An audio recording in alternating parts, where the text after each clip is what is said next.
ಯಾವತ್ತೇ ಆಗ್ಲಿ ಎರಡು ಕೈ ಸೇರಿದ್ರೆ ಚಪ್ಪಾಳೆ, ಅದೇ ರೀತಿಯಾಗಿ ಎರಡು ಕಡೆಯಿಂದನು ಒಂದು ಮಾತು ಶುರುವಾದ್ರೆ ಅದಕ್ಕೆ ಒಂದು ಅಬ್ಸರ್ವ್ ಮಾಡಿ ನೋಡಿ. ಯಾವತ್ತೇನಾಗ್ಲಿ, ಯಾವುದೇ ಸಂದರ್ಭದಲ್ಲಾಗ್ಲಿ, ಯಾವುದೇ ಮೀಡಿಯಾದಲ್ಲಾಗ್ಲಿ, ಯಾವುದೇ ಇಂಟರ್ವ್ಯೂಗಳಾಗ್ಲಿ ಸರ್ ಬಗ್ಗೆ ದರ್ಶನ್ ಅವ್ರಿಗೆ ಯಾರು ಕೇಳದೇ ಇಲ್ಲ.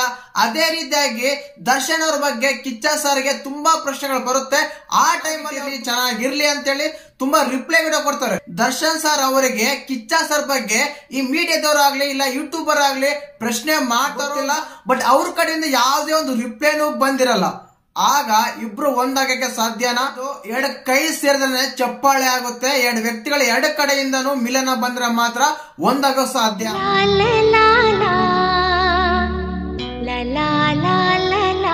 ನಮಸ್ಕಾರ, ಮತ್ತೊಂದು ವಿಡಿಯೋಗೆ ಸ್ವಾಗತ. ಫೆಬ್ರವರಿ 16ನೇ ತಾರೀಕು ಚಾಲೆಂಜ್ ಸ್ಟಾರ್ ದರ್ಶನ್ ಅವರ birthday. Wish you happy birthday advance Darshan sir ಅಂತ ಎಲ್ಲರೂ ಹೇಳೋಣ.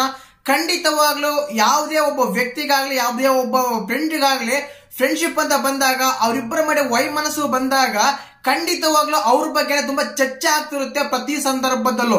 ಈಗ ಅದ ಆಗ್ತಿರೋದು ಕನ್ನಡದಲ್ಲಿ ಇಬ್ರು ಮೇರು ನಟರು ಅಂತ ಹೇಳ್ಬೋದು, ಕಿಚ್ಚ ಸರ್ ಮತ್ತೆ ದರ್ಶನ್ ಸರ್. ಅವರು ಆ ಬರ್ತ್ಡೇಗೆ ಮತ್ತೆ ಕಿಚ್ಚ ಸರ್ ವಿಶ್ ಮಾಡ್ತಾರ ಅಂದ್ರೆ ಖಂಡಿತವಾಗ್ಲೂ ಎಲ್ಲ ಒಂದ್ ಕಡೆ ಅನುಮಾನನೇ ಸೃಷ್ಟಿ ಆಗ್ತಾ ಇದೆ. ಯಾಕಂದ್ರೆ ಎಲ್ಲಾ ಮೂಲಗಳಿಂದ ತಿಳಿದಾಗ, ಈಗ ಪ್ರೆಸೆಂಟ್ ಆಗ್ತಿರೋ ಸಿಚುವೇಶನ್ ನಾವು ಅಬ್ಸರ್ವ್ ಮಾಡಿದಾಗ ಖಂಡಿತವಾಗ್ಲೂ ಇಲ್ಲ ಅಂತ ಅನ್ಸುತ್ತೆ.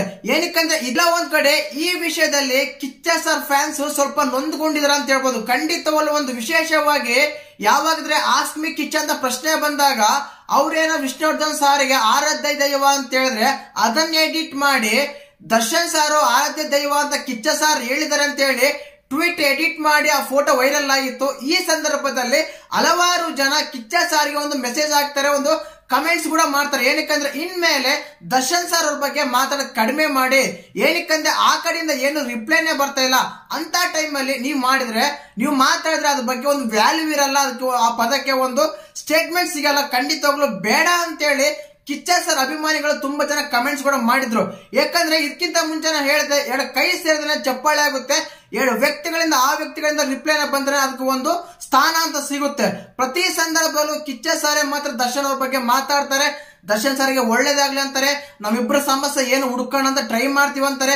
ಇಂಥ ಸಂದರ್ಭದಲ್ಲಿ ದರ್ಶನ್ ಸರ್ ಕಡೆಯಿಂದ ಯಾವುದೇ ಒಂದು ರಿಪ್ಲೈನೂ ಬರಲ್ಲ. ಹಲವಾರು ಸಂದರ್ಭಗಳಲ್ಲಿ, ಹಲವಾರು ಇಂಟರ್ವ್ಯೂಗಳಲ್ಲಿ ನಾನು ನೋಡಿದ ಹಾಗೆ ಯಾವ್ದು ಇರೋ ರಿಪ್ಲೈನೇ ಬಂದಿಲ್ಲ. ಆದ ಕಾರಣ ಇಂಥ ಸಂದರ್ಭದಲ್ಲಿ ಇಲ್ಲಿ ಮೇನ್ ಕಾರಣ ಇಷ್ಟನೇ, ಯಾವಾಗಾದ್ರೆ ವಿಷ್ಣುವರ್ಧನ್ ಸಾರ್ಗೆ ಆರಾಧ್ಯ ದೈವ ಅಂತ ಹೇಳಿದ ಕಿಚ್ಚ ಟ್ವೀಟ್ ಅನ್ನು ಅದನ್ನ ಎಡಿಟ್ ಮಾಡಿ ದರ್ಶನ್ ಅವ್ರ ಆರಾಧ್ಯ ದೈವ ಅಂತ ಕಿಚ್ಚ ಸಾರ್ ಅಂತ ಟ್ವೀಟ್ ಅನ್ನು ಎಡಿಟ್ ಮಾಡಿ ಫೋಟೋ ವೈರಲ್ ಮಾಡಿದ್ರು. ಅಂತ ಸಂದರ್ಭದಲ್ಲಿ ಕಿಚ್ಚ ಸರ್ ಫ್ಯಾನ್ಸ್ಗೆ ಈ ರೀತಿಯಾಗಿ ಮೆಸೇಜ್ ಹಾಕಿದಾಗ, ಈ ರೀತಿ ಕಮೆಂಟ್ಸ್ ಮಾಡಿದಾಗ ಕಿಚ್ಚ ಸರ್ ಮತ್ತೆ ಈ ಸಾರಿ ಸೈಲೆಂಟ್ ಆಗ್ತಾರ, ಇಲ್ಲ ಆ ಊಹಾಪೋಹಗಳಿಗೆ ಕಿವಿ ಕೊಡ್ದಾನೆ ಮತ್ತೆ ವಿಶ್ ಮಾಡ್ತಾರಂತ ಕಾದು ನೋಡ್ಬೇಕಾಗಿದೆ. ಖಂಡಿತವಾಗ್ಲೂ ಹಲವಾರು ಸರ್ ಅಬ್ಸರ್ವ್ ಮಾಡಿದಾಗ ಆ ಕಡೆಯಿಂದ ಯಾವುದೇ ರಿಪ್ಲೈ ಬರದೇ ಇರುವ ಕಾರಣ ಈ ಸಲ ವಿಶ್ ಮಾಡಲ್ಲ ಅಂತ ಅನ್ಸುತ್ತೆ ಕೆಲವರು ಮೂಲಗಳ ಪ್ರಕಾರ. ಮತ್ತೆ ಕಾದು ನೋಡ್ಬೇಕಾಗಿದೆ ಫೆಬ್ರವರಿ 16ನೇ ತಾರೀಕು. ಏನಕ್ಕಂದ್ರೆ ಪ್ರತಿ ಸಲನು ನಾವೇ ತಲೆಬಾಗಿ ಹೋಗೋದು ಎಲ್ಲೋ ಒಂದ್ ಕಡೆ ಒಳ್ಳೇದಲ್ಲ ಅಂತ ಅವರ ಫ್ಯಾನ್ಸ್ ಗಳ ಒಂದು ಮಾತು. ಆ ಫ್ಯಾನ್ಸ್ ಗಳಿಗೆ ಮಾತು ಕೊಡ್ತಾರ, ಇಲ್ಲ ಅವೆಲ್ಲ ಬಿಟ್ಬಿಟ್ಟು ಅವರ ವ್ಯಕ್ತಿತ್ವನ ಉಳಿಸ್ಕೊಂತಾರ ಅಂತ ಕಾದು ನೋಡ್ಬೇಕಾಗಿದೆ ಕಿಚ್ಚ ಸರ್. ಎನಿವೇ ಆಲ್ವೇಸ್ ಇಬ್ರು ಒಂದಾಗ್ಲಿ, ಚೆನ್ನಾಗಿಲ್ಲ ಅಂತ ಬಯಸೋಣ. ಇನ್ನೊಂದ್ಸಲ ಅಡ್ವಾನ್ಸ್ ಆಗಿ ವಿಶ್ ಯು ದರ್ಶನ್ ಸರ್ ಅಂತ ಹೇಳೋಣ. ಖಂಡಿತವಾಗ್ಲೂ ಇಂಥ ಫ್ಯಾನ್ಸ್ ಗಳು ಇರಬಾರ್ದು ಅನ್ಸುತ್ತೆ. ಯಾಕಂದ್ರೆ ನೋಡಿ, ಆ ಒಂದು ಫೋಟೋನ ಎಡಿಟ್ ಮಾಡಿಲ್ಲ ಅಂತ ಇಂಥ ಸಮಸ್ಯೆ ಉಂಟಾಗ್ತಿರ್ಲಿಲ್ಲ. ಯಾರೋ ಒಬ್ರು ಇರ್ತಾರೆ, ಮತ್ತೆ ಈ ರೀತಿ ಬೇಡ. ಏನಕ್ಕಂದ್ರೆ ಮಧ್ಯದಲ್ಲಿ ಇಡೋರು ತುಂಬಾ ಜನ ಇರ್ತಾರೆ. ಯಾವ್ದೋ ಒಂದ್ ಕಡೆಯಿಂದ ಫೋರ್ಸ್ ಬರ್ತಾ ಇದೆ, ಅದಕ್ಕೆ ಚೆನ್ನಾಗ್ ಆಗ್ತಾರೆ ಅಂದ್ರೆ ಮಧ್ಯದಲ್ಲಿ ಇಂಥವ್ರು ಬೇರೆ ಬರ್ತಾ ಇರ್ತಾರೆ. ಮತ್ತೆ ಇಂಥರ ಬಗ್ಗೆ ನೀವೇನ್ ಹೇಳ್ತೀರಾ? ಮತ್ತೆ ವಿಡಿಯೋ ಹೇಗಿತ್ತು? ವಿಡಿಯೋ ಇಷ್ಟ ಆದ್ರೆ ಚಾನಲ್ ಸಬ್ಸ್ಕ್ರೈಬ್ ಮಾಡ್ಕೊಳ್ಳಿ, ಲೈಕ್ ಮಾಡಿ, ಶೇರ್ ಮಾಡಿ. ಜೈ ಹಿಂದ್, ಜೈ ಕರ್ನಾಟಕ. ಮತ್ತೆ